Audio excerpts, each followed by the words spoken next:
Thank you, Bill. Now at 10, law enforcement will continue its search for Lina Sardar Khil without a key tool that can help find missing people. San Antonio police agreed to discontinue the Amber Alert for the 3-year-old just hours ago.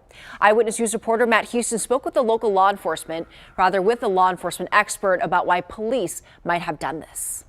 SAPD is clear. Lina Sardar Khil is still missing and they're still looking. But work will continue without the 3-year-old's description posted on TxDOT billboards across the state. This could be a very complex situation. It could be any number of different scenarios. Mark Gillespie is a private investigator who specializes in finding missing people. He led Austin PD's Forensic Science Division for 6 years, though he's not involved in this case.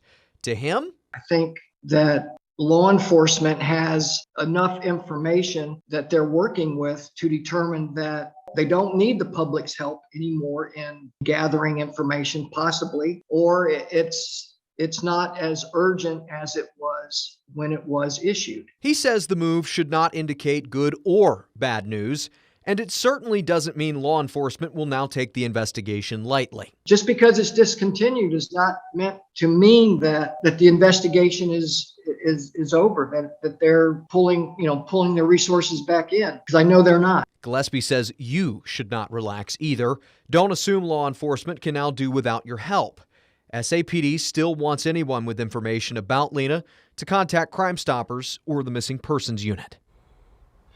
Matt, law enforcement agencies don't issue Amber Alerts in cases like Lina's often. Did that expert offer any reason why SAPD asked for one in the first place?